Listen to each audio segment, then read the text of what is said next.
When you start a new job, you don't leave behind the neural pathways that you developed as a result of the previous job. You don't turn them into HR with your laptop and your stapler. No, you take them with you.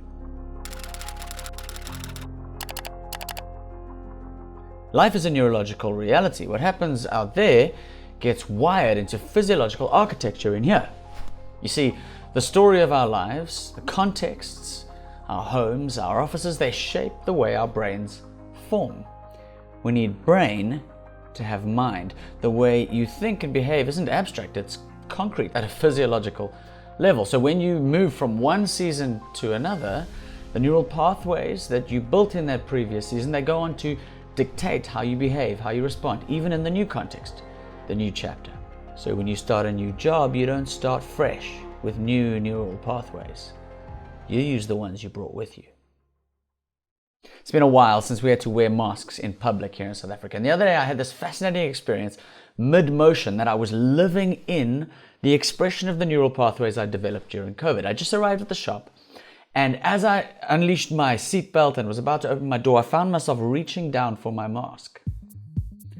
It's a petrol station convenience store, and normally I go there when I'm rushing to grab a liter of milk or a loaf of bread or between episode ice cream or our 10 p.m. Netflix binging. Anyway, during COVID, for over 2 years, every time I got out of the car door at that place, I reached for my mask and I put it on. The habit is associated with the context. But the trigger isn't just from arriving at the shop. No, the trigger is actually just part of a routine that starts with me grabbing my keys as I leave the house. The petrol station convenience store dash is a repeated task whenever we need something, urgently, milk, bread, ice cream.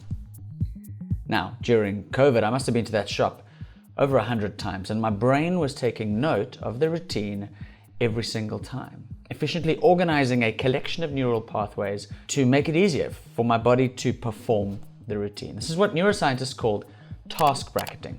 Dr. Anne Graybiel from MIT has done a series of experiments with rats and mazes and chocolate milk, and she and her colleagues have discovered some fascinating things about how the brain works when we perform routine tasks, like dashing to the shop. Task bracketing is what the brain does to make life easier. It's the brain's shorthand. When we perform a habit or any kind of routine task, our brain is on autopilot. Certain neurons fire up at the start of the task and at the end of the task, freeing the brain up to think of different things in the middle, like which flavor of ice cream my wife said she wanted. Now, habits are useful for neural efficiency, but task bracketing does way more than free up the brain. It also shuts it down. When you're in a bracketed task, it prevents other neurons from initiating a new routine while you are between the brackets, so to speak. In fact, in Graybiel's experiments, when the rats have been triggered by a signal to run the maze a certain way to get their chocolate milk, their brains show very little activity during that run. There's a spike at the beginning and a spike of neural activity at the end, like an opening and closing bracket, but almost nothing in between. Now, this contrasts pretty massively with the level of activity we see in a rat's brain when they've just been put into a maze and not been triggered to run it in a certain way. When the rat is just walking around of its own accord, the brain is firing all the time, open to whatever options and opportunities present themselves. This is why habit breaking is so hard, because once the trigger is pulled on the habit, the task bracketing neurons kickstart the body into a learned routine. The brain is on autopilot. It's not open to new options and opportunities. Now, last week, months after the mask regulations had been lifted, I went to the shop playing out a real-time bracketed task. From the moment I grabbed my keys and jumped into my car mid-Netflix, I shut my brain off. I ran the maze. I experienced the learned actions. Turn here, turn there, brake pedal, clutch, gears, handbrake, ignition, release seatbelt, reach for mask. Fascinating, isn't it? The need for the mask is over. It's long gone. But the impact of those practices on my own neural pathways, they're still there, buried. And the trauma of that season, it's also there, buried right alongside, embedded in the neural pathways that were wired during that horrible season in the world. But apart from the obvious connection between me and ice cream and rats and chocolate milk, I think there is a much more important point we can draw from this.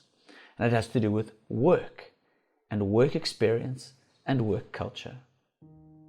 You see, it's not just COVID trauma that lies in our psyches buried. The same is true of workplace trauma that comes from toxic company culture or horrible bosses. The practices and the perspectives that we developed in one context, how we need to adapt and respond, well, those neural pathways are still there. They're still buried in our brains, waiting to be triggered. Established modes of being, learned behaviors, or habitual perspectives, they're really hard to shake off.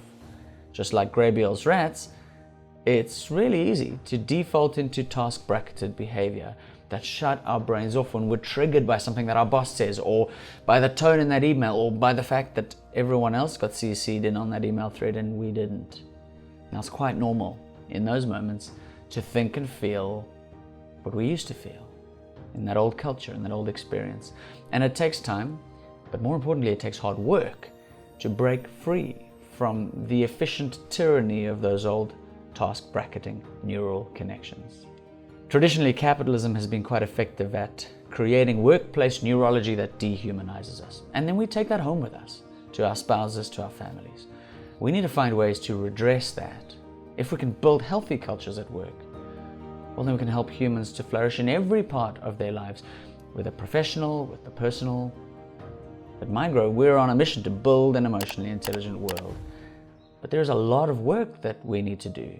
More importantly, there's a lot of work you need to do. It's neurological work. All of us have our own brackets that we need to be unshackled from. It doesn't just unlock growth that pays off in one part of our lives, our work relationships, or maybe even home. No, you use the same brain everywhere. Any growth that you have becomes growth that you take with you everywhere. Not just in your current job, but into your next work season too. But more importantly, into your homes and your important personal relationships. Life is a neurological story that plays itself out on repeat until we take charge and change the way we see ourselves and each other. So, for the record, you are the record player, the diamond head, and the skipping track. But you're also the DJ.